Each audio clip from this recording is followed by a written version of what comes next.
Hi everyone, happy 2020. Oh my gosh guys, I am so excited for this year. So to kickstart this year, I definitely wanted to tell you guys what this year is going to be about for me. I definitely don't want to put myself in a box, but at the same time I want to be clear about my intentions. I think this year I want to focus more on mental health, especially because I'm on a journey myself, and I really think that I need to share what I know so that other people won't find themselves in the same pitfalls that I did. And I also want to bring about positive kind of like a positive mentality around mental health, because I feel like because we don't have that much information, we tend to either write it off as, you know, someone having a mood, which rubs me up the wrong way, and also because we don't know much about it, we are not able to help our family members who are also suffering. I think in my family I've definitely been shamed, actually in the past 2 weeks, by my own sibling, that you know, about how I hide my unhappiness.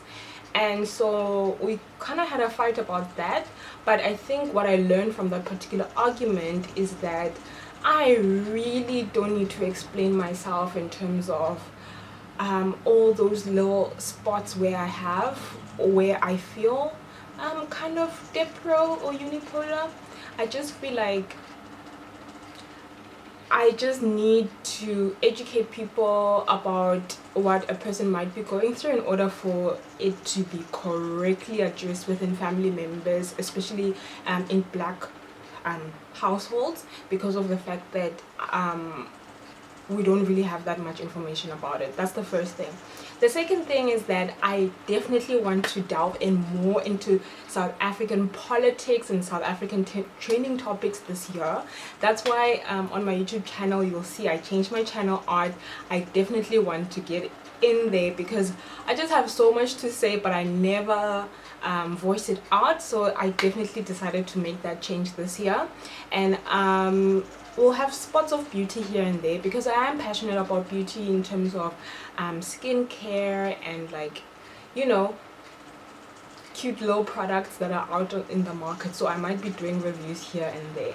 So that's basically what this channel is going to be about this year, and I really hope that you guys stick around for that. Okay, so today we're starting things off with therapy. If you don't know my story about mental health, I will put a link down below so that you can watch previous videos that I've made on this topic. But today specifically we're going to be talking about therapy. So I've been seeing a psychologist for 10 months.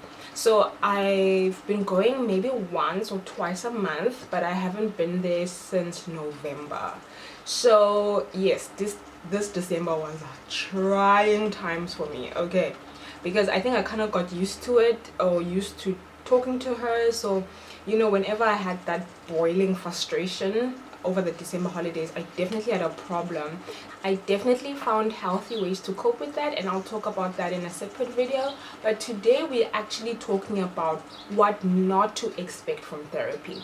I think I definitely went in there with some high expectations, most of them including my problems getting solved, which is why in my mind I started seeing a psychologist. And I just basically wanted to go in for a quick repair job, if you know what I mean.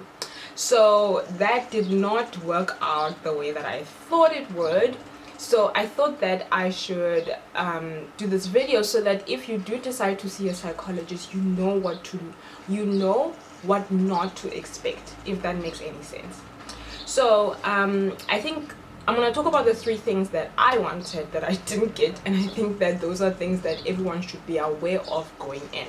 I think the first thing that I definitely expected going into my first therapy session was that me and my psychologist are gonna, you know, hit things off or whatever. I have to say, in that first session they mainly get a sense of your background and also a sense of, you know, your surroundings. For example, who you are, your mom and your dad, how your relationship with them, and also your relationship with people in general. So in my first session, I definitely went in there with a heavy heart because of the fact that at the time I was having a huge career crisis and I was having a huge problem with purpose, you know. And then I found myself talking about my family life, which was so like not what I went in there to talk about. And that in itself revealed things that I either swept it under the rug, or it's something that I accepted about myself, because we all have family issues, or we all have the different family dynamics that we grew up in. Do you get what I mean? But the more we spoke about them, the more I realized that I've been living, or I've been crushed under a life of expectation. I think that growing up, you never really notice these things, especially if you're an obedient child like me. Like, I never did any rebellious things or whatever to figure myself out, which is something that I do recommend to everybody. But even if you ask me to be rebellious now, I wouldn't know where to start. So I feel like it's not within my nature. I like talking things through. I like thinking about things. I like planning things before I actually do them. I don't know. It just gives me a sense of comfort. Do you get what I mean? So I go in there. We talk about my family. Blah blah blah blah blah. Turns out that in my life, I've always received conditional love. And by that, she meant that in order for me to be loved by either of my parents, I had to give them something or do something for them. For example, my father, a father figure is supposed to be a protector, is supposed to be a provider.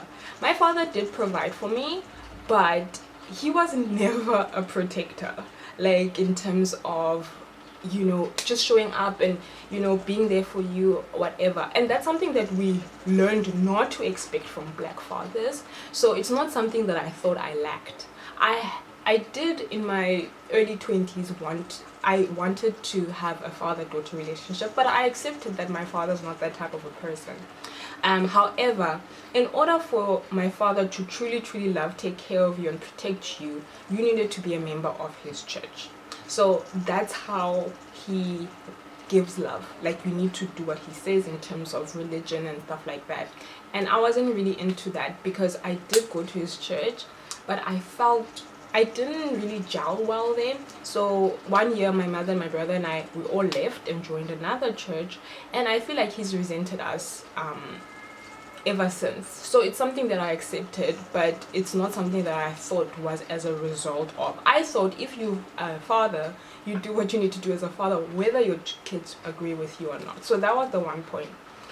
And then the other was that my mom, I believe that my mom would love me unconditionally, but based on how I grew up, it looked like I only receive love from her if I'm obedient to her, meaning I do what she says and I never really, you know, voice out my own opinions and all these other things. And that's basically how I've known our relationship to be, but I never thought that it's a bad kind of like situation to live like that. So I never really like disassociated myself from her. That's why in those early stages I had lots and lots of conflicts with her, because I started to realize that I don't really know who I am, because I am who she wants me to be in order for me to continue having a good relationship with her.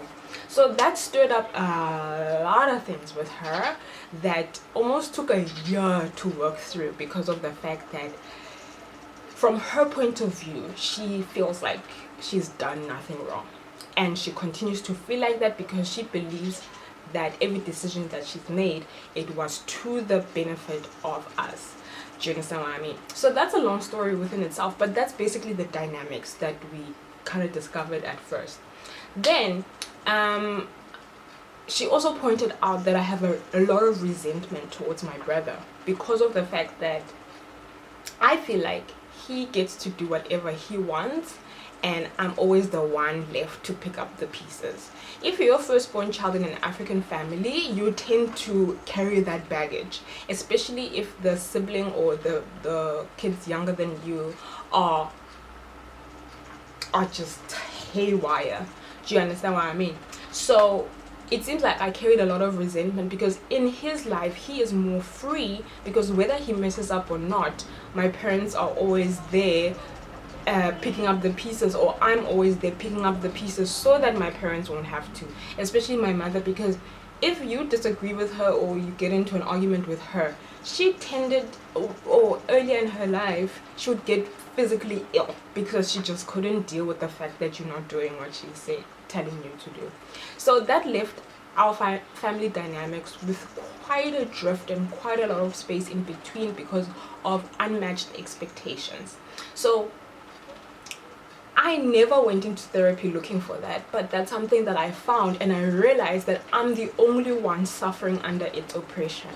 So, it's not 100%, but I do have to tell you that it took a lot of fractures to the relationship in order to repair some of the things that we were struggling with as well. So the solution that, or the answers that I needed going in, till now I never got, but it has also led me to question my identity, and I think that is why my purpose has been blocked from me, or that is why I haven't really found my place on earth, because of the fact that I've gone into this one tunnel and I never really got out to actually figure myself out. So I feel like lots of people do that unintentionally. I mean, I have an older cousin, she's almost 50, and she also has firstborn syndrome, which is to sacrifice yourself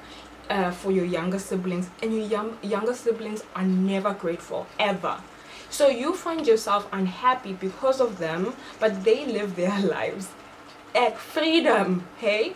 And they don't care about the consequences that you need to look out for. And I literally told her a few weeks ago that she has got to stop doing that. But I think I wouldn't have gotten there had I not looked at my own relationship as a firstborn of this family. And it's funny because my brother, when he always expected me to be there for him and not taking care of me or doing any of those things for me, it was fine with him. But now that I say no all the time, apparently I hate him. That's literally what he said to me. And I feel like, I'm sorry if that's how you feel, but it has taken me a really long time to get here, and I have to claim this space in my life. I have to put myself first, and I have to prioritize myself, so it's not going to work out the way that you hope, but I think that it has definitely made me a better person because of the fact that I now know where my boundaries are. Do you understand what I mean? And I always tell him, I'm like, you know what, no man is allowed to hurt me the way that you have, yet you don't see how much you hurt me.